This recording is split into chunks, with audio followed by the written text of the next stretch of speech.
Haydi ve arkadaşlara hayvanat bahçesinde. Haydi, yarın hava çok güzel olacakmış. Haberlerde duydum. Hem yeni hayvanlar da gelmiş, bakarız. Çok farklı bir şey. Bence de Clara.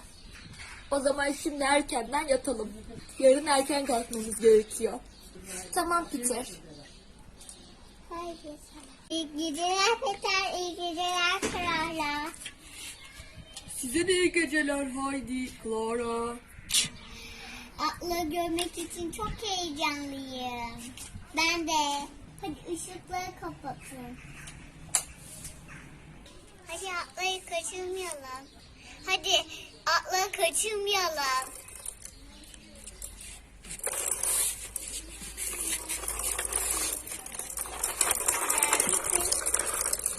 Henüz değil.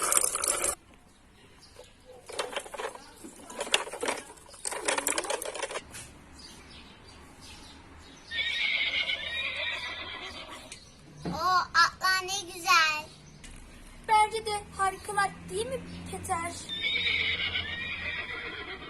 Evet. Öyle değil mi? O olamaz, simit yiyorlar. Ne kadar da tatlılar. Oo, pembe at Heidi'yi ne kadar da sevdi. Ben de onu çok sevdim. Hadi başka hayvanlara da bakalım. Aa, o ileridekiler de ne?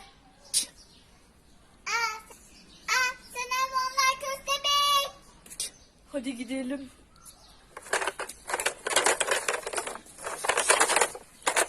Şimdi ben çıkabilir miyim artık? Oh be, sonunda çıktım. Bakın ne kadar da güzel köstebekler. Haklısın Heidi. Gerçekten de çok güzeller. Ne düşünüyorsun Clara? Gerçekten muhteşem ötesi. Arkadaşlar ben maymunu çok merak ediyorum. Hemen gitsek olmaz mı? Tamam hadi gidelim. Gel Clara.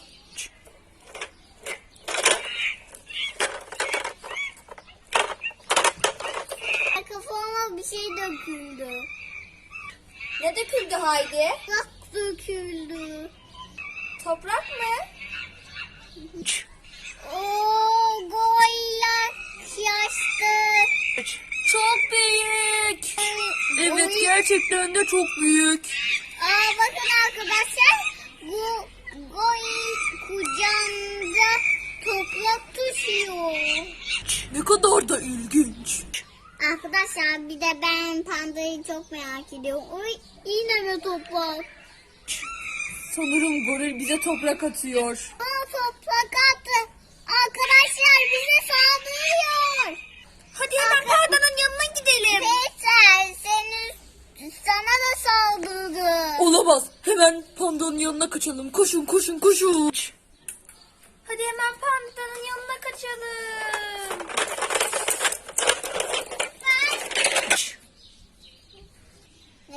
Allah Allah, ne kadar tuhaf ağaçlar. Haklısın Haydi'cim. Çok haklısın gerçekten. Bunlar bambu ağaçları. Pandalar burada yaşarlar. Güzeller. Sanırım panda uyuyor. Hayır bakın. Panda burada değil mi Peter? Neden Peter? Evet çok korkunç Clara değil mi Haydi? Hayır, bence çok tatlı. İçe girip de onu bence sevmek istiyorum ben. Hayır Haydi bu tehlikeli olabilir. Evet. Ah düştüm olamaz. Evet son gideceğimiz bir Ne yer söyleyeceğim kaldı. Şimdi bıldırcın kuşlarına gitmemiz gerekiyor. Haydi gidelim. Sanırım geldik. Evet Clara. Ne kadar güzeller. Sanırım çok acıkmışlar değil mi Clara? Sanırım şuradan şu Evet. yandan.